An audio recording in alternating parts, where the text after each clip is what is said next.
Regulating act of 1773 सन 1773। भारत में British east India company का साम्राज्य फैल चुका था। प्लासी 1757 और बक्सर 1764 की जीत के बाद कंपनी अब बंगाल, बिहार और उड़ीसा की दीवान बन चुकी थी। लेकिन इस बढ़ती ताकत के पीछे एक सच्चाई छिपी थी, भ्रष्टाचार, लालच और प्रशासनिक अव्यवस्था की। कंपनी की हालत, कंपनी के अधिकारी भारत में मनमानी कर रहे थे। राजस्व की लूट, व्यापार में अनियमितता और भ्रष्टाचार ने ब्रिटेन तक खलबली मचा दी थी।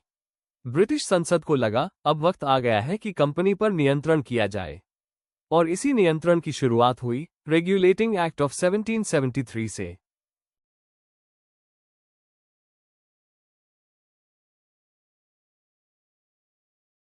एक्ट क्यों लाया गया? बैकग्राउंड। दोस्तों, इसे समझने के लिए हमें देखना होगा उस समय की स्थिति। कंपनी ने भारत में शासन तो स्थापित कर लिया था, लेकिन जवाबदेही किसी के प्रति नहीं थी। बंगाल में अकाल, फैमिन ऑफ 1770 से लाखों लोग मरे, जबकि कंपनी अधिकारी मुनाफा कमाने में लगे रहे। ब्रिटेन में कंपनी के शेयर गिर रहे थे और संसद पर दबाव बढ़ गया था। इसलिए ब्रिटिश सरकार ने फैसला किया, अब कंपनी के प्रशासन को रेगुलेट यानी नियंत्रित किया जाएगा। रेगुलेटिंग एक्ट 1773 के मुख्य प्रावधान। अब देखते हैं कि इस एक्ट में क्या क्या बदलाव किए गए। Governor of Bengal equals governor general of Bengal. पहले केवल बंगाल का गवर्नर था, अब उसे गवर्नर जनरल ऑफ बंगाल बनाया गया। उसके साथ 4 सदस्यीय काउंसिल बनाई गई जो निर्णय लेने में उसकी मदद करेगी। पहले गवर्नर जनरल बने वॉरेन हेस्टिंग्स।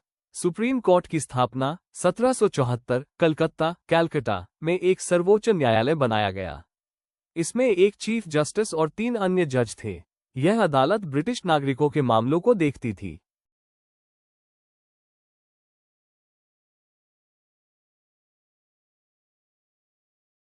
मद्रास और बॉम्बे के गवर्नरों को अधीन बनाया गया। अब ये दोनों प्रेसिडेंसी बंगाल के गवर्नर जनरल की अनुमति से ही बड़े निर्णय ले सकती थी। कंपनी के निदेशकों की जवाबदेही। कंपनी के कोर्ट ऑफ डायरेक्टर्स को हर साल ब्रिटिश सरकार को अपनी आय व्यय और नीतियों की रिपोर्ट देनी थी।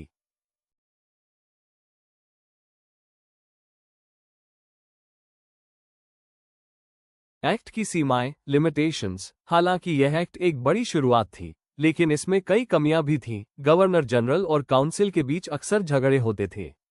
कोर्ट और प्रशासन के बीच अधिकारों को लेकर भ्रम था। ब्रिटिश सरकार को पूर्ण नियंत्रण नहीं मिला। कंपनी अब भी ताकतवर बनी रही। लेकिन याद रखिए, यह वही एक्ट था जिसने पहली बार ब्रिटिश सरकार को भारत में शासन पर नियंत्रण का अधिकार दिया।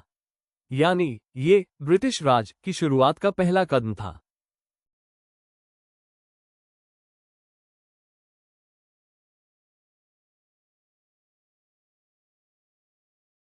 निष्कर्ष, कंक्लूजन। तो दोस्तों, रेगुलेटिंग एक्ट ऑफ 1773 कोई साधारण कानून नहीं था।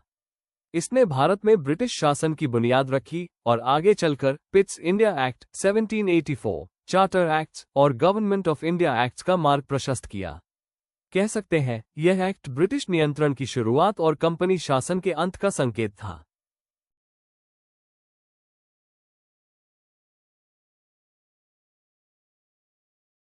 अगर आपको ये कहानी पसंद आए तो वीडियो को लाइक करें और ऐसे ही इतिहास की दिलचस्प कहानियां सुनने के लिए चैनल को सब्सक्राइब करना न भूलें।